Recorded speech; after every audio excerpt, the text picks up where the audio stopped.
Could you imagine him doing that with Kamala Harris or even Joe Biden? With mariachi in the background, a black fighter, yeah, a room full of everybody. No, I really not with can't. Kamala. No. You know what it is? We're back to the era of, okay, he's a champion, John Jones. He's a psychopath, but he's a champion.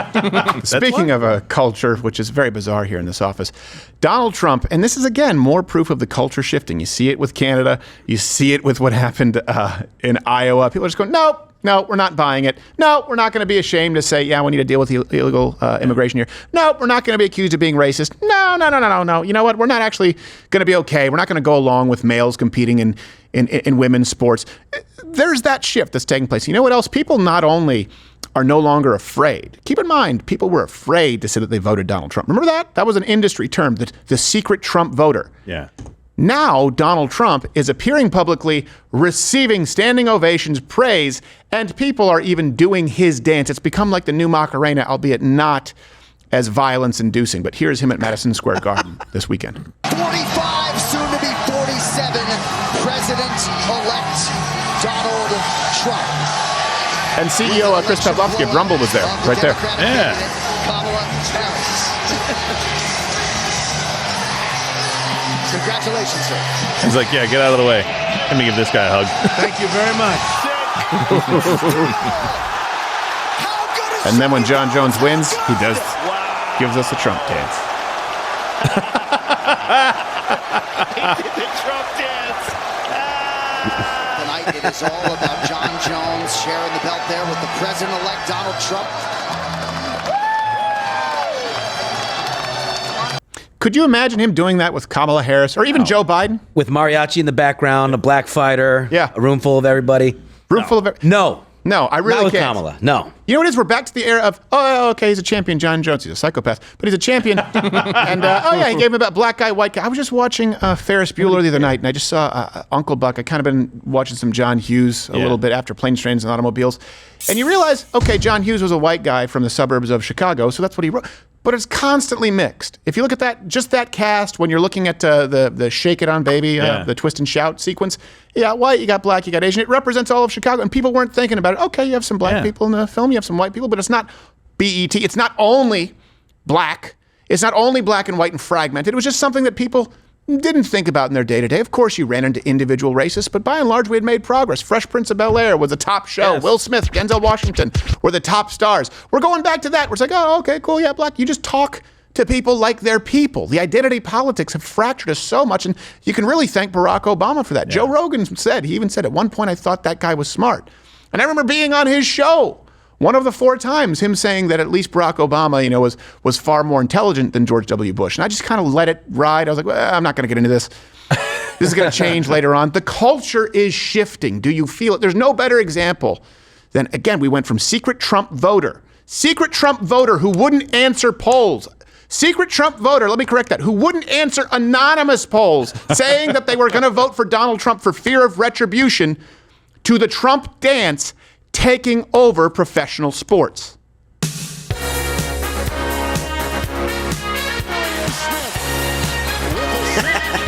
my favorite one. Oh, stiff one. By the way, you notice this comes much more natural to the white guys. The black guys are like, black guys actually want to dance. There's not enough to this. Yeah. Too much rhythm for it. They're actually ruining it.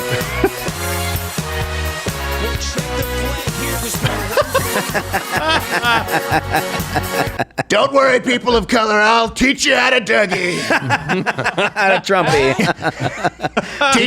Teach me, they say. Teach me how to Trumpy. Okay. I mean, again, I'm glad that the cultural shift is taking place, and I really obviously voted and support Donald Trump, but I don't really get why the dance is catching on as much as it is.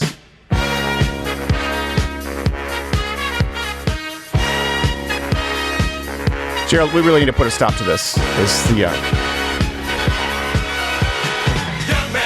Okay, this is getting out of hand. Toolman, it can't just be me. Pick yourself off the ground, I said, young man, 'cause you're in a new town. There's no need to be unhappy. Guys, come on. What is going on? Come on, Steven. I don't want to. Do it. Even Donnie wants to. No. Come on. Guys, stop. I have to lead. We were celebrating. I still have to be respected as a leader in this company. They cut a really good clip.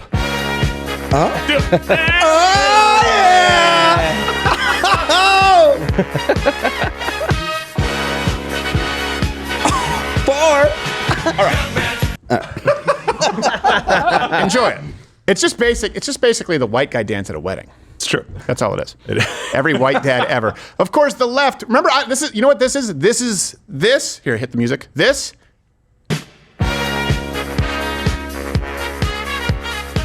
is the new this. Remember this? Oh yeah. The left lost their mind. They said that this was a sign of white supremacy. Right. Okie dokie. Yeah, because we all remember the burning crosses on the cover of Home Alone 2. Yes. And what every NBA player used to do after they hit a three. Yeah, They're running down the court. Or, of course, the international excuse for punching your friend if it was below. Yeah, Oh. dude, that's You look at it, the you can't game. Look at it. But remember, the left was. There were people who were reprimanded in the military for know. taking a picture like this. So now the new this is. Be ready, Billy. Is this?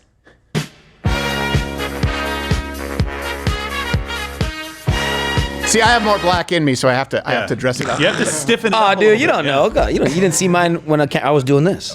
Good for you. It's the one dance that we can teach to black people and be like, no, you're doing it too well. He can dance like the worm he is. He also does a great weasel.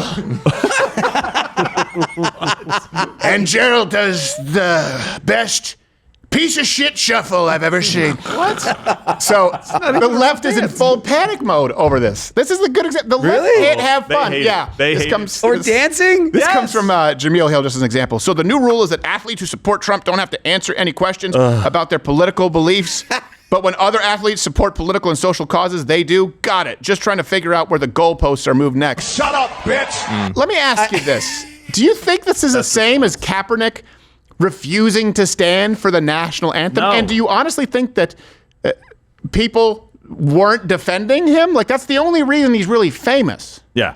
Also, it's just a test. It's just a celebration. They do all kinds of stuff. Yesterday, I was watching the game. A guy pulled out a baby wipe from his pants and wiped the bottom of the ball and gave it back to the mom. Wow. As a That would not he be- wiped the ball like it was a baby. But that ball's going to be slippery. And Yeah. didn't dispose properly of It needs the to be wipe topped either. by the next guy. The next guy wipes it, grabs some Aquaphor, and then, Yeah. And that, He puts a whole diaper on it, slaps it. then the next guy has, instead of a pull-up, it's like a cloth diaper. He's going old school. right? Yeah. The other guy gets his peed in the face, that kind of thing. Yes. Whoa, Gerald, that's a personal fantasy, I think. No, it's not, actually. No, it appears that Grunk is urinating in his face. Yeah, this isn't Notre Dame football. Good Yeah, lord. come on. Yeah. Winning football. Sorry about your Chargers sucking.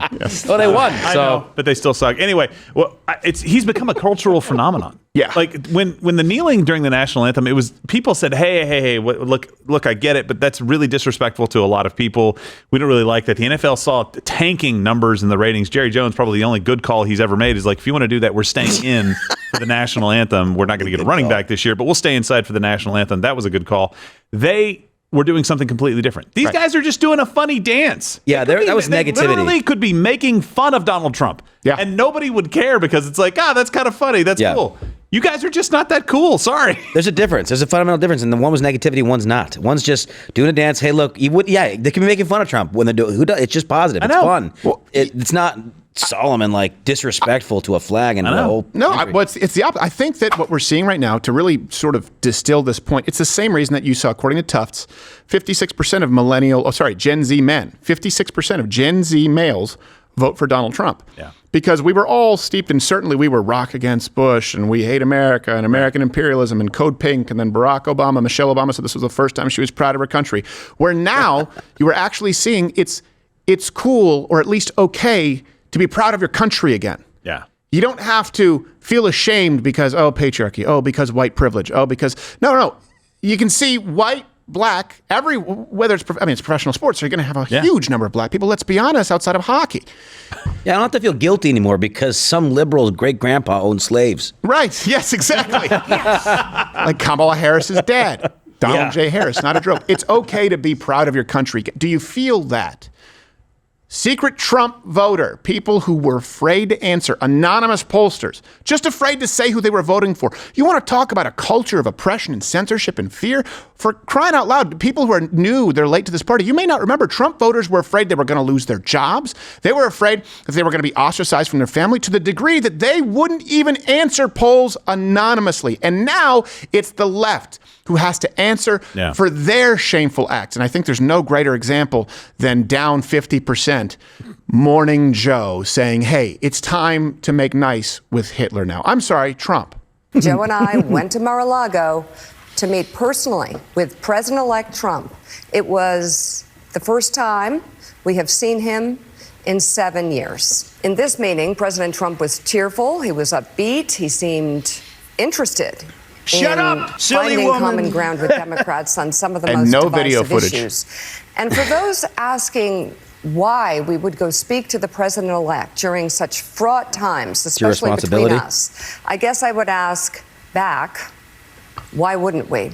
80 million Americans. Because he called him Hitler. It's true. Election denialism, public trials, and January 6th were not as important as the issues that moved them You mean actual to send issues? Donald Trump back to the White House with their vote.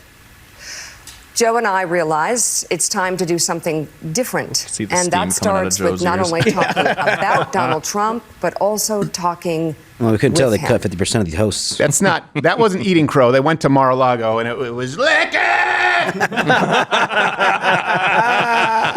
And that's just all the way around. You can't just eat the cake. Lick the frosting, bitch. I'm just saying. They obviously, this is out of their own self-preservation. Yes. And she just said, by the way, down 50%, just said, the issues of election denialism, January 6th, were not as important. These are non-issues. No. So someone can think that the election was rigged. Someone can think, and they willfully hand over the reins to power. Someone can question the results and the integrity of our elections and our media. That's not an actual issue. That's not an election issue, to be clear. You made it into an issue. You made the transports thing into an issue. You made the idea of patriarchy, white privilege, of banning books into an issue, and then blamed Republic. Well, hold on a second. We didn't ask for Drag Queen Story Hour. We didn't ask for LGBT pornography in public libraries. You made it into an issue, and now you're surprised that Americans voted on the issues they have been screaming for really over half a decade are the ones they care about. And now you have to fundamentally change your business structure. I hope you go bankrupt. You deserve to go bankrupt. That show deserves to go away. I mean, they've made so many claims. They're one of the worst. Like, they'll pontificate for 30 minutes on the fact that he's Hitler and then go, oh, we have to go talk to him. It's like, that doesn't make any sense. Right. You guys can't change like on a dime like that. If it's Hitler, then you should probably do everything that you can to stop this guy. But they're looking at it going, okay, well, we have to go cover him. If you're an honest news outlet, yes. Why would you have to worry about that? The funniest thing that I'm seeing right now with this, though, is that the left is absolutely eating them alive for going and talking, of course, with Donald Trump.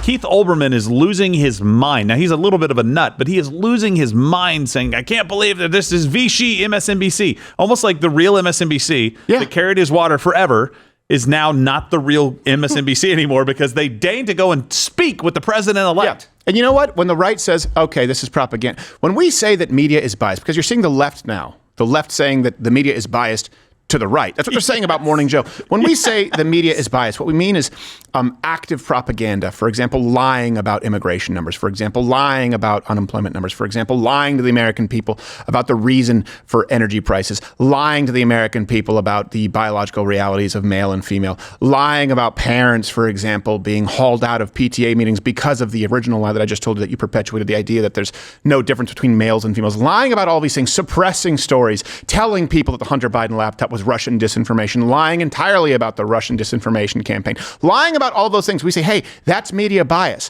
When the left says the media now is biased to the right, what they mean is they're having conversations with people on the right.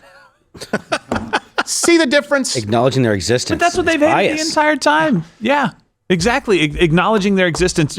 When we talk about this, Josh, when you're talking to the North Korean leaders, talking to people that we don't like necessarily as leaders, talking to Putin is seen as betrayal. When Right. basically what you're trying to do is figure out a way to go forward and negotiate and develop a relationship that isn't shooting missiles at one another. Yeah. That's actually kind of a good thing. Right. You know what? The left would literally say that Mr. Gorbachev, tear down this wall. He's talking to him directly. Hey, if you're still watching this, congratulations. It's been free this whole time. Consider hitting the notification bell or watching one of these videos for more like-minded content. I don't know when this is airing, when you're watching this. It could be in the future after Skynet has fallen.